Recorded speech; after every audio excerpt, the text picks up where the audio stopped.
All right, it's football fans and it's the Premier League prediction. Mike, how are you doing, bro? I'm fine, thank you.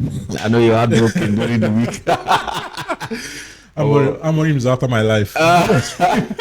If I say when team hard, man, you go winner, but when team weak, imagine they play against West Ham with 17th. I tell you. It doesn't make sense. The worst part is, see this West Ham team beat us home and away last season. I'm telling you. So as bad as they are, yeah, they beat us home and away last season. Now this season again, they continue from where they stop. Look at home, you must beat this West Ham team. It's crazy. Yeah, who can't beat? The team tire me. Arsenal lost to Leeds United 3-1. I think Chelsea. Chelsea lost to Leeds United 3-1. Arsenal, of course, won their game 2-0 against Brentford. Man City won their game 5-4. What's a game?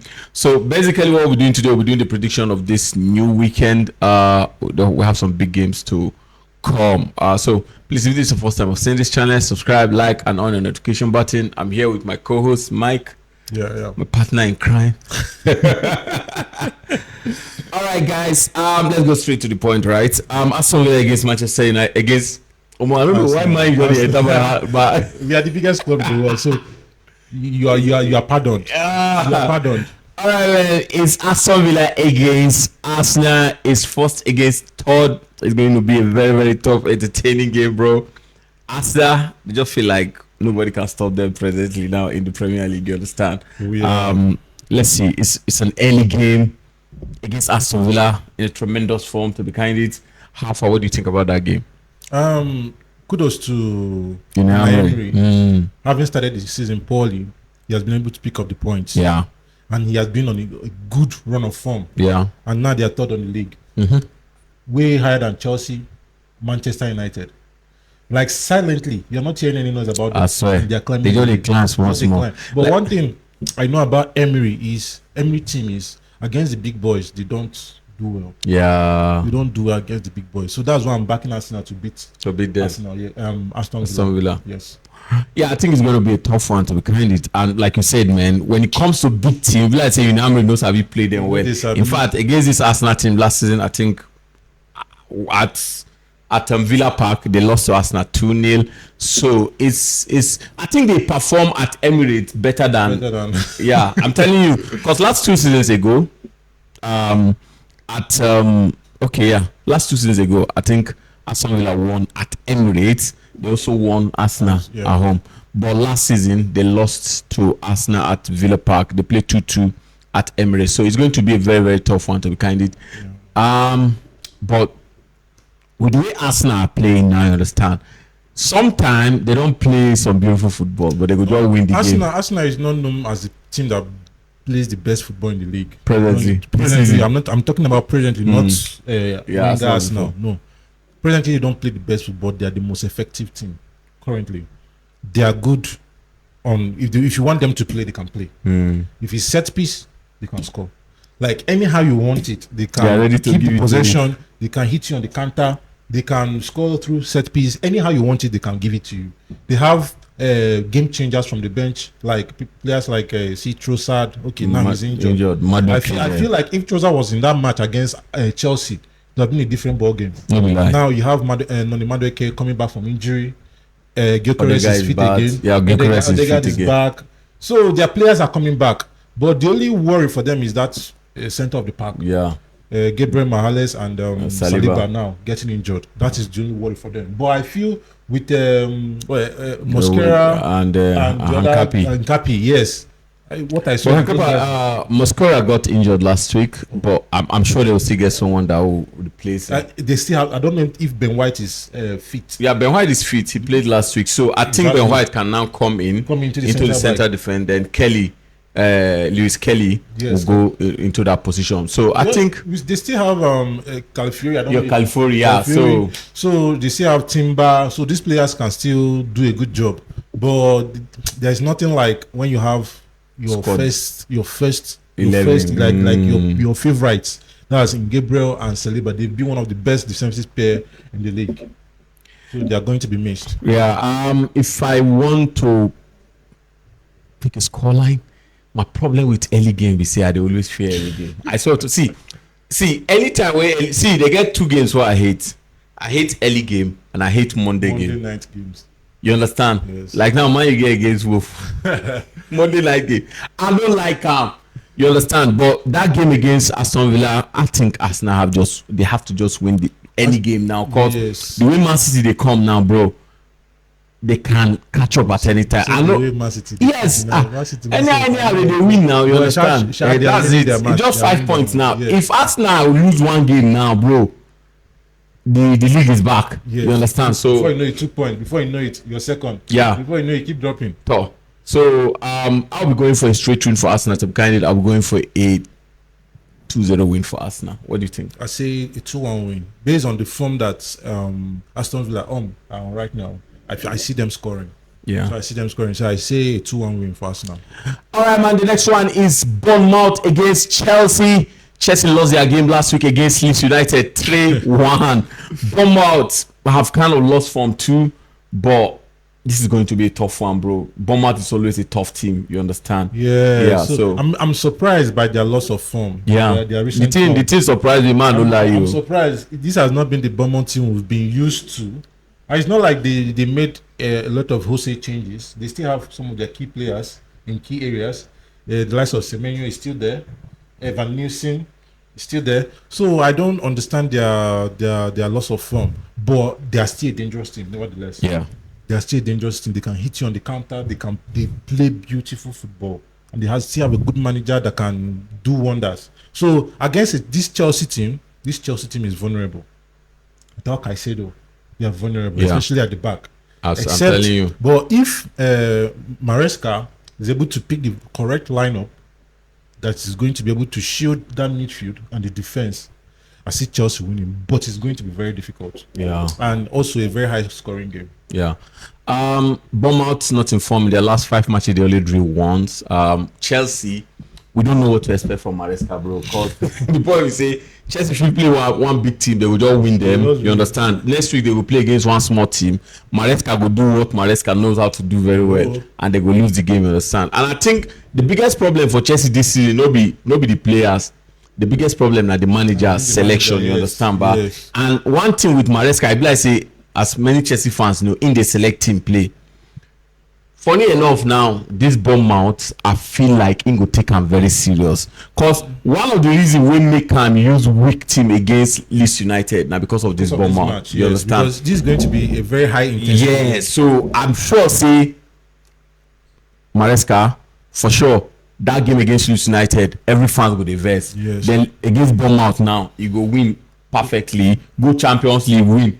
Every Chelsea fan go dey happy again before he break their heart again. So I think Chelsea is going to win this game against Bournemouth.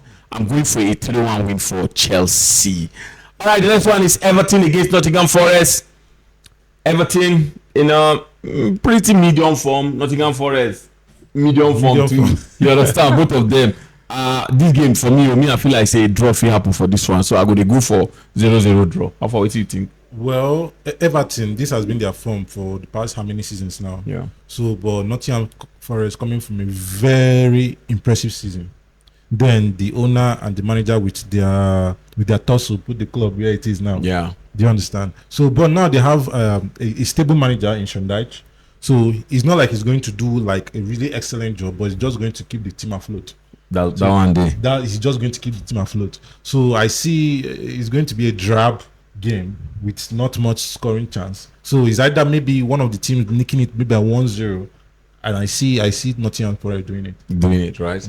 All right, man. The next one is Manchester City against Sunderland. Manchester City had a very wonderful game against Fulham last week. A Nigerian boy was on fire. Chukwueze, Iwobi scored a goal. Chukwueze with 2 goals from bench. I mean, I just feel like Chukwueze should be starting for Fulham. Anyway, we're going to talk about that. Man City against Sunderland. Man City kind of start to get themselves back, folding in a tremendous form now. Sunderland trying to get themselves into I think they are still in top 10 now in the Premier League. So they're such a. Sunderland? I'm telling you. Yes. They're such a good team. May no play. So, what do you think, bro? Give me your prediction. Sunderland is actually 6th on the table. 6th, bro. 6th on the table. That's higher than Brighton, Manchester United, Liverpool, and the likes. So, Man City, I don't know. Okay, it's not like I don't know what their problem is. They have good players.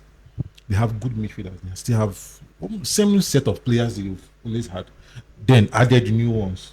So now, but I feel like the injury to what's his name, Rodri, has affected their play a lot because they don't have another midfielder in that mode of Rodri. Yeah, no be lie. Do you understand? So there is no stability in that middle of the park. No be lie. They don't have that stability in that middle of the park. So without Rodri, notice when Rodri came back, they started picking up the win. Yeah. They started picking up then the as he got injured again, Wala You hit. see it.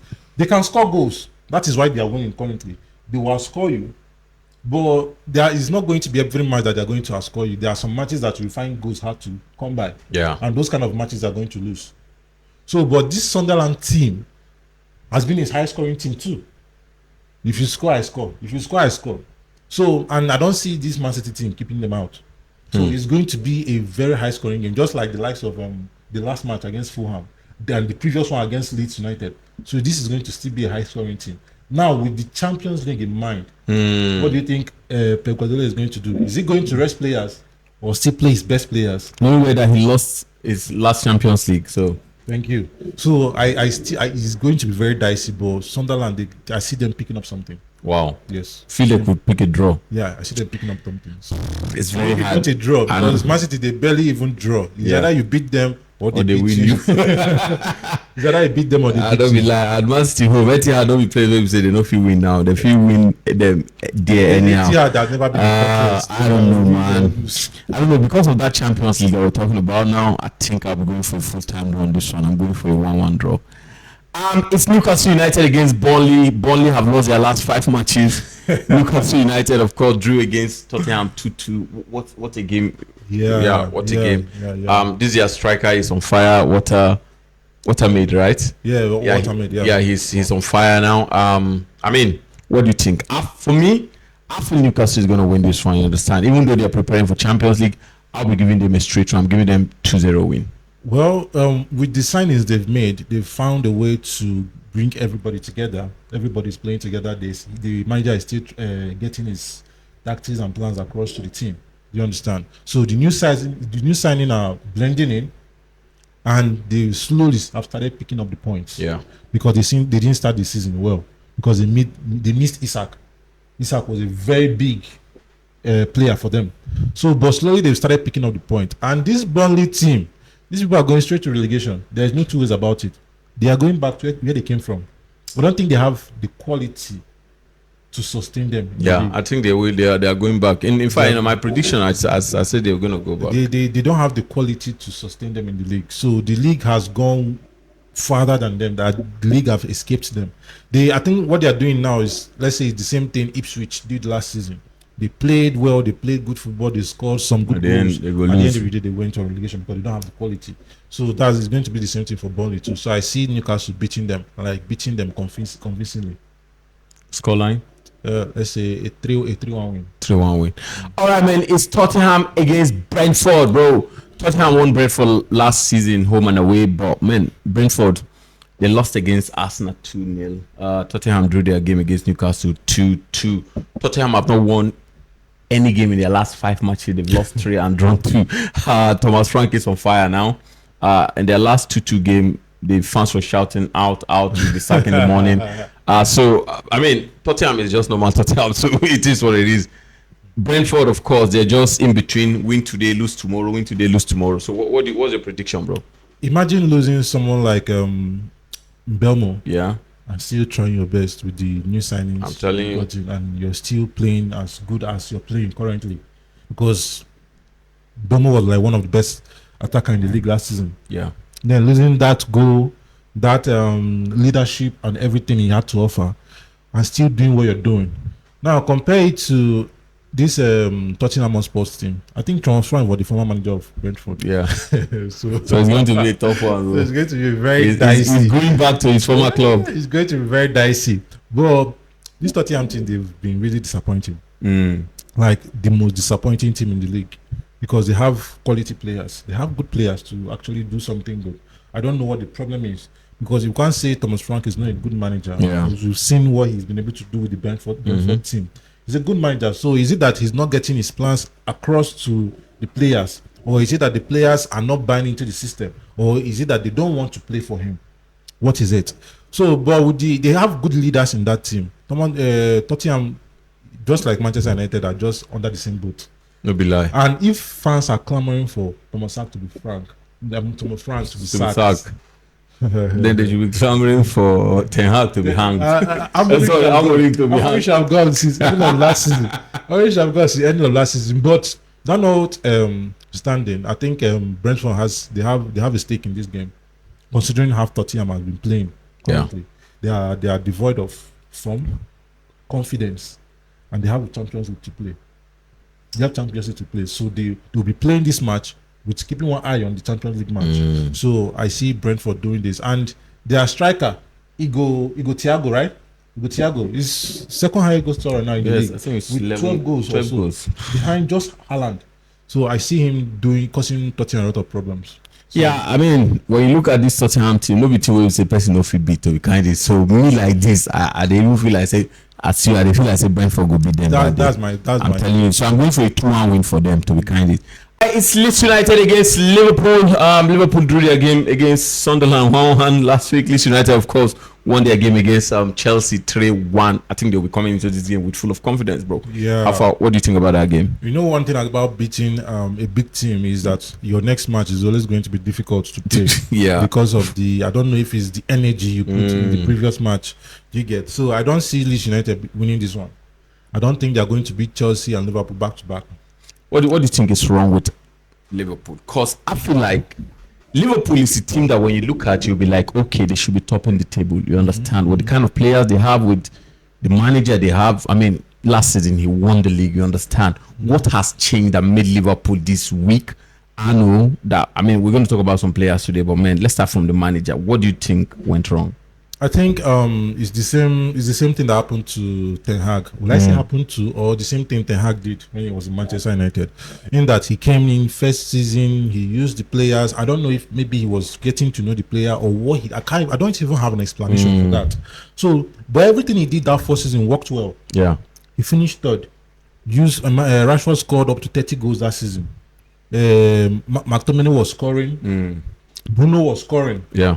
So everybody was scoring. Then coming second season, he changed. Bought all the kind of players that he brought the kinds of players he wanted, but the team changed. He's playing Rashford where he didn't play him before. Even when it's not working out, he refused to change.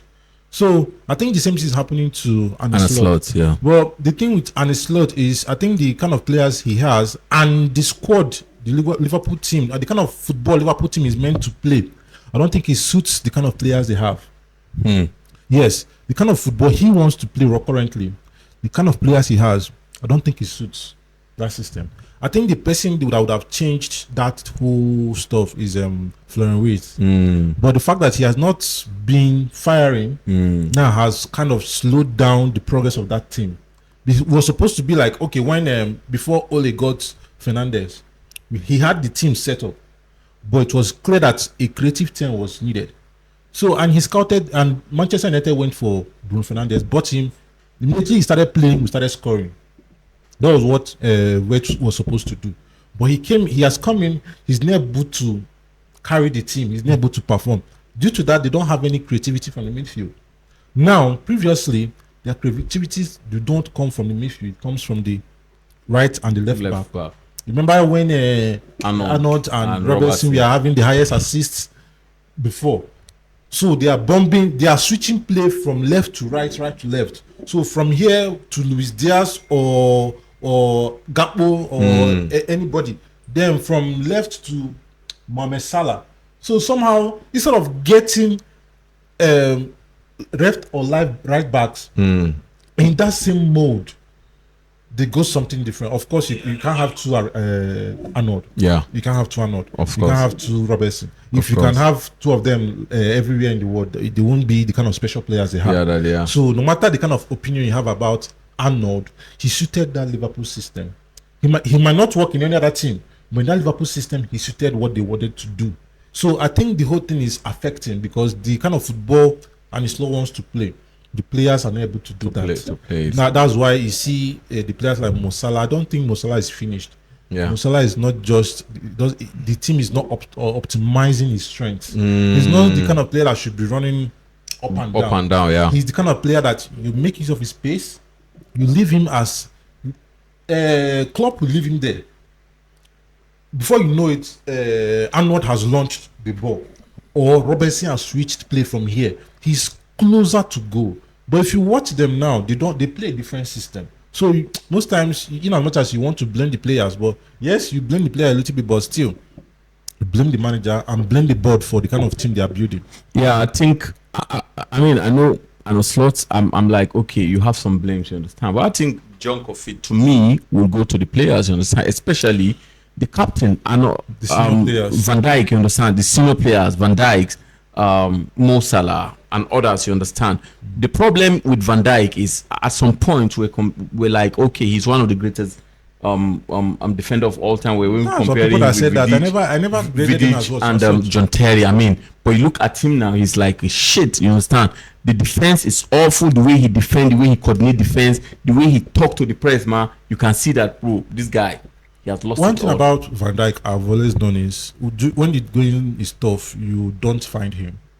You see Van Dijk when the team is doing well. That is when you see him. But when you've never seen a Liverpool team that is out of form and you see Van Dijk performing. And the only way you can know if a player is great is when players and when the team is not performing and that player is performing. Thank you. That's just a fact. Yeah. So even see players like Maguire that have been criticized everywhere now. Manchester United last season, upon their poor form, that was when he redeemed himself. Yes. Do you understand?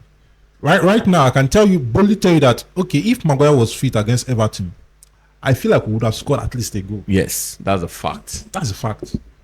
We have scored at least a goal. Now, the rejected stone has turned the cornerstone. Do you understand? So, I still believe, even while those criticisms we are going on, I say Maguire is on the same level as Van Dijk. I was saying it then. That's a big take. I was saying Maguire is on the same level with Van Dijk. I was saying it then.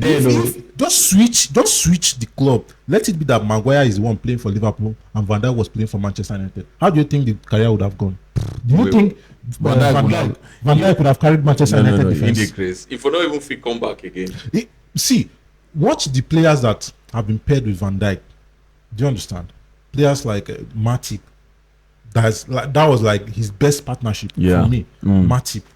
Then now he's being paired with Kanouté. Now watch when Maguire, Manchester United defense was the best defense in England and second in Europe. That was under Ole. Who was Maguire's partner? Lindelof. Lindelof. Yeah, no be lie. You can't buy quality. Lindelof, then you have Shaw by the left and Wan-Bissaka by the right. You can't buy quality. Yeah.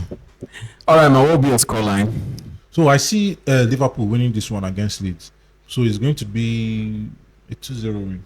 Yeah, me too. And I mean, you can't just trust Leeds United like that. I don't think they can win 2 Premier League consecutively. So I think Liverpool is going to pick this one with a lot of pressure on a slot. You understand? So I think they're going to win this one. So I'm going for it's a 2-1 win for Liverpool. All right, the next one is Brighton against West Ham. This is going to be a very, very entertaining one. West Ham drew against Manchester United on Thursday. They were playing on Sunday against a Brighton team. I think Brighton is going to win this one to be kind. So I'm collecting that 1 point. They will vomit it. I'm going for a 3-1 win for Brighton. They will vomit it. Obvious scoreline. Like 3-1. Yes, that's like the correct scoreline. All right, now it's Fulham against Crystal Palace. Crystal Palace won their game last week 1-0. Fulham, on the other hand, lost to Man City 5-4. What a game that was! You understand? Fulham now. I mean, after that game, I think Fulham will go home with their head up, knowing that they give a very, very good performance in Etihad. You understand? So I don't know. I think it was away. Anyway, it was in their home, but Crystal Palace, what a tough team, bro. Crystal Palace is always a tough team to play, be it home or away. And the funniest part is that they sold like one of their best players in Ebere Chieze that has gone to Arsenal. Upon that, they're balling. They are still playing. So, and it was just miracle Manchester United was able to beat them last weekend. So this one is going to still be a very dicey game. I see both teams scoring, so it could end in a draw. Yeah, I think so too. I'm going for a 1-1 draw for this one, to be candid. All right, the last game of the week, which will be on Monday, is Wolverhampton against Manchester United. Wolverhampton are not in form. They are probably the easiest team to play in Premier League presently. I know what happened when Manchester United play an easy team. Wolverhampton have not won in their last 12 games. In fact, they've not won any. They've won 2, lost 8. They played against Manchester United. They have won 1, drawn 1 in their last 2 matches. I mean, it's crazy what is happening in Manchester United.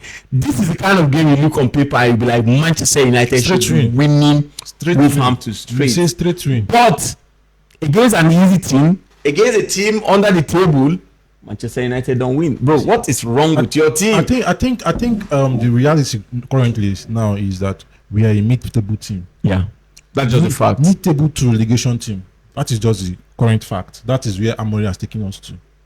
Mid-table to relegation team, because now we are arguing between Crystal Palace and Fulham who is going to win, and we are saying draw. We are not even giving Manchester United any benefit of that. Last week they won't play Crystal Palace. Yeah, we said straight lose. We are supposed to lose. Yeah, against Crystal Palace. Nobody expected us to win. That is how bad. That means Fulham currently is better than Manchester United. I think Fulham even beat us beginning of the season. Yeah, you see. So now we are going into game like this one now, bottom team, and we are not even confident of winning. Mind you, we've won 13 games in 12 months. Before the last win, that was the last weekend, it was 12 games, 12 wins in 12 months. That means one game in a month. 1 month. Throughout the month, it has never been this bad. After we went 3 games back to back winning, the whole of November we won just 1 game. Now we're in December, so maybe we'll just look through the features. Maybe we'll just look through the features and say, I just win this one. Win this month. Win this month. You just pick one apart. If we win down and lock up, that's the level we are at now. Like 12 wins, 13 wins in 12 months. That is the level Manchester United is currently. Any other club, any other team, I heard the fans booed him in the stadium. Yeah. After the whistle, it's true. And I'm wondering, why did it take this long for them to start booing him? Yeah, for you to boo this guy when Ole did not even do half as bad as this guy, and you guys booed him. You see, fans most time they don't even know what they want. Yeah, this guy has been doing nonsense right from last season, and you were backing him, but the main person you were supposed to back, you did not back. Yeah, you booed him. You booed the players.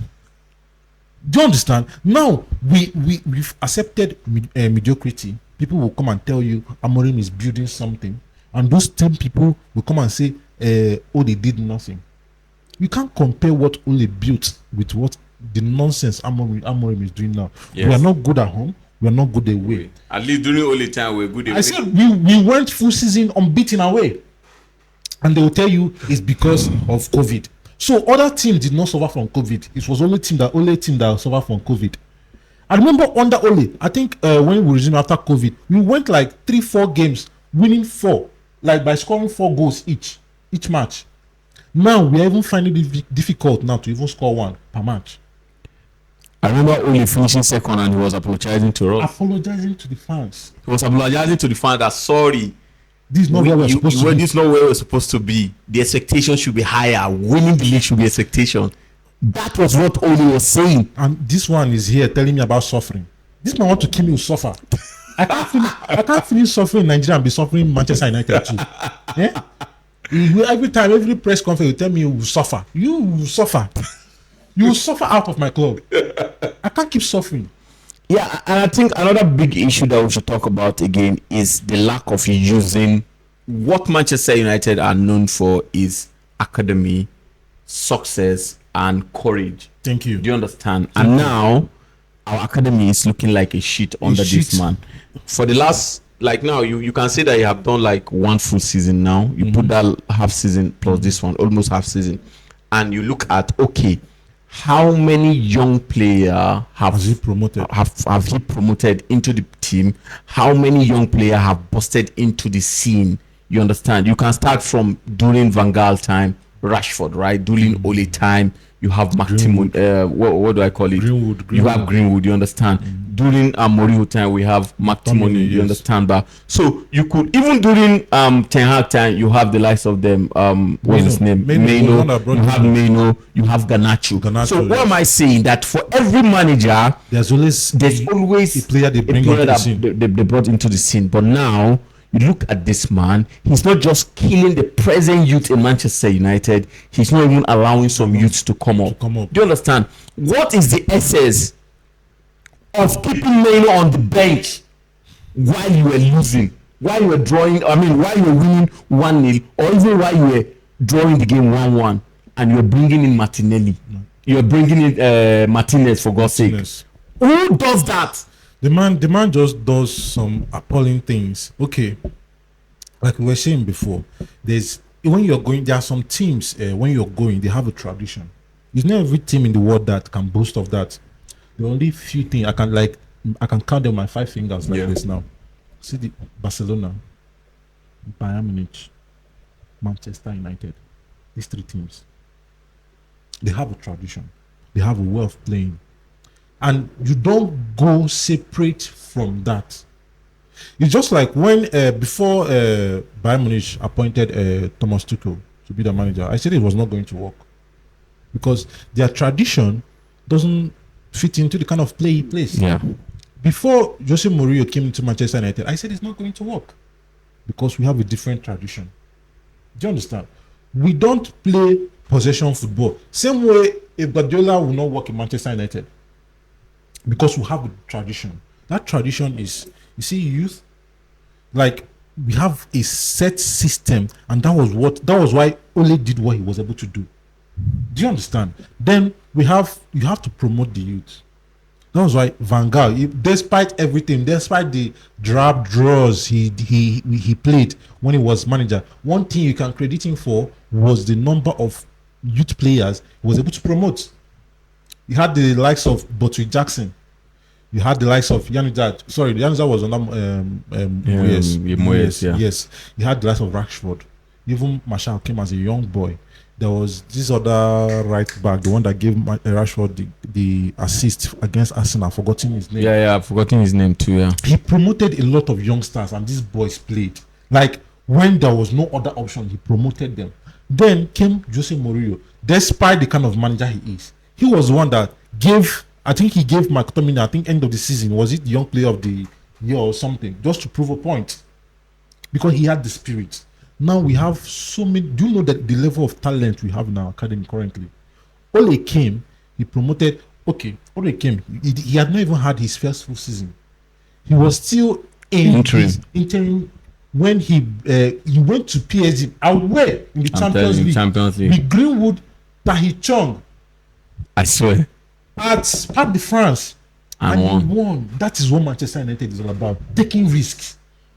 Now you have this man with the level of talent, the Chelsea, the Fletcher boys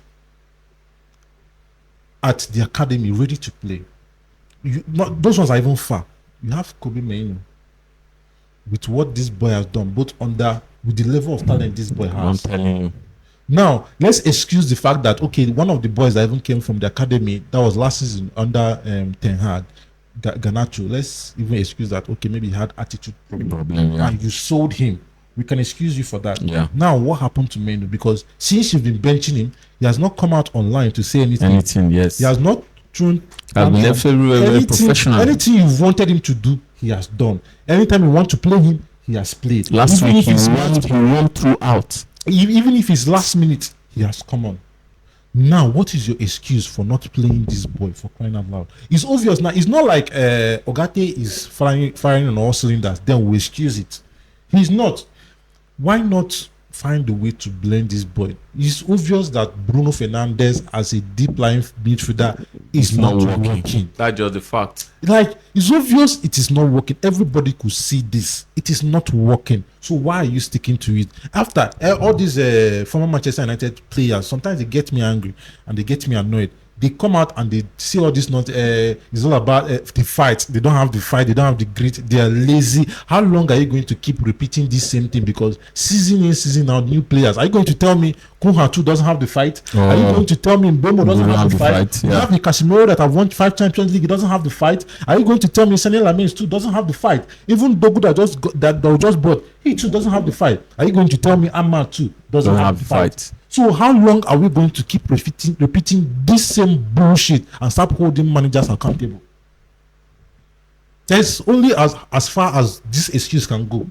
If the manager is not good enough, you say this manager is not good enough. The quicker he goes, the better. That's just the truth. If Amorim was to be in Madrid, I swear to Almighty God, that guy will not survive 20 matches. He has gone. All right, man, let's talk about the scoreline and the prediction. Wolverhampton have won Manchester United last season. They won them home and away. I think they're one of those teams that won Manchester United home and away. Then Kunha was there. It's going to be a very, very tough one now. I mean, what kind of formation do you think he should use that day, and what will be your prediction?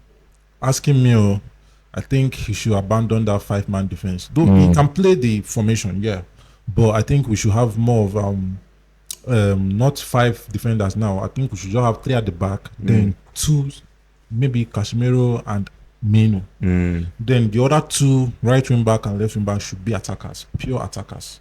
So, but who is going to play as the attackers there? Because I don't want Dogo, I don't want Dalot to be there. So I think he should go for one of the young boys. These are the kind of matches you need to blend one of those young boys. One of the young boys should just play one of them as either the left. Okay, Ahmad already takes the right, so as one of the left attacking wing back.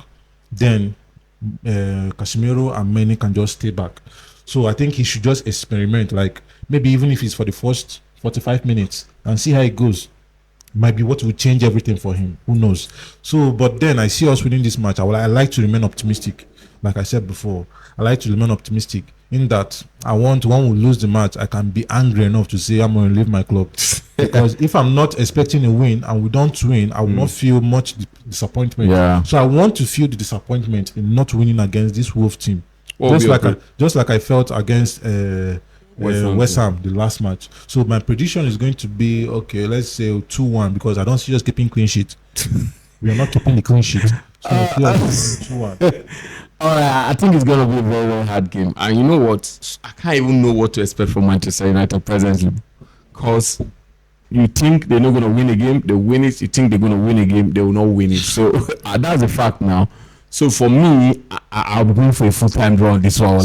Number 1, because it's on Monday. Number 2, in the night. And Wolf can be very, very stubborn when it comes to night games. So me, I go to go. So you know why I will go for 1-1? So that if that 1-1 call, I will say, I took him. You understand, man? So I'm going for a full-time draw. I'm going for a 1-1 draw. And that is going, see, if Man U is going to win that day, it's going to happen not because of Amorim tactics. It's going to be because of individual excellence, you understand? Which I'm finding very, very hard to just pick. Until Amorim stopped playing Bruno Fernandes in deep defensive midfield. This is how difficult Manchester United are going to find it. You said something very, very important last day.